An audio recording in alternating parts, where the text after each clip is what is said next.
George lived alone with his grandmother, in a big empty space, where his mother and father should have been. George's grandmother was a kindly lady. She was very old. The two of them lived most of their lives on different planets. Most Fridays after school, and that time before the weekend, when lonely people realise just how lonely they are, George visited the dog shelter. Somehow, he always seemed to end up down in the last aisle by the last cage. Even the walls had given up down there, hidden in the gloom where the sun never bothered to shine. The last cage was where the dogs went for a final week before they journeyed to heaven. George felt at home there. In the gloom, he found a place where everything seemed sadder and lonelier than he did. The dogs in the last cage usually sat at the back in the shadows, unwanted and unloved. But one special Friday, George arrived to find a dog sitting in the front of the cage looking at him. George looked at the dog, and the dog looked at George. And they both knew they were looking at a reflection of themselves. The dog, like George, was scruffy. He had a certain quiet dignity. And even here, at the end of the line, he seemed to accept his fate. That was a dog George could really identify with. He went back to the lady at the front office and waited for her to notice it. The last dog, please. Last dog? The one down the end. Oh, yes. Poor thing. His name's Jeremy. It's his last day today. Can I take him? We are talking about the same dog, aren't we? The three-legged one down the end.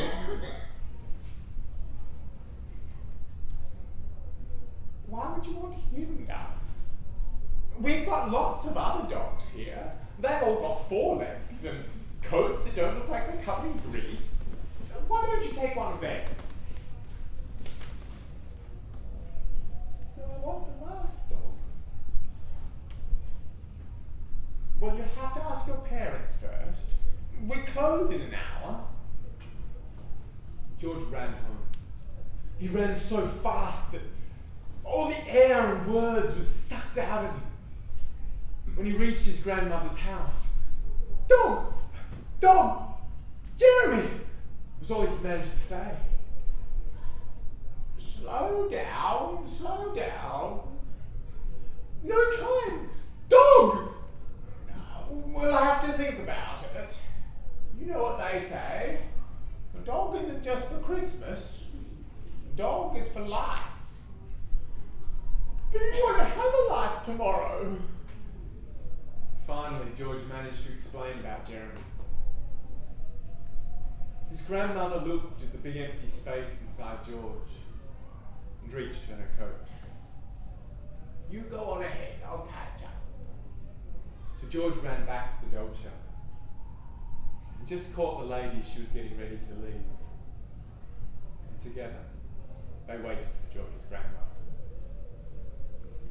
And in his cage, Jeremy the dog waited too. He watched the sky grow dark and closed his eyes for the last time. But then he heard the door of his cage open. He thought, can't be morning yet. Didn't even get my last treat. And opening his eyes, he saw that there was the round little boy that had been there that afternoon. And an old lady. And they were smiling at him. They took him out of his cage, but instead of turning right and going to the green door that led to the great kennel in the sky, they turned left and went back to the front office. There he was given a bright blue collar with his name on it, and a red leash. They were the first ones he'd ever owned. Nobody had wanted to take him for a walk before. People don't when you've only got 3 legs. A walk isn't so much of a walk as a kind of hobble, followed by falling over, getting up and doing it all over again. He'd seen other dogs race about on 3 legs, but he'd never mastered it himself. Hobble, fall over, pick yourself back up.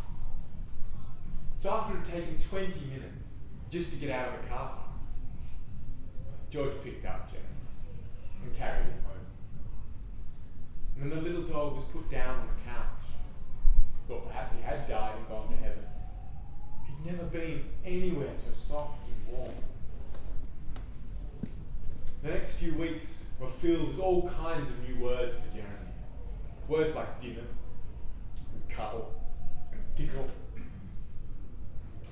And George's world was filled with words he'd heard but never experienced before. Words like friendship, and caring for someone, and not being on your own. That big empty space inside George didn't feel so empty anymore. The 3 of them lived happily for a very long time. And the 3 of them lived happily for a very long time.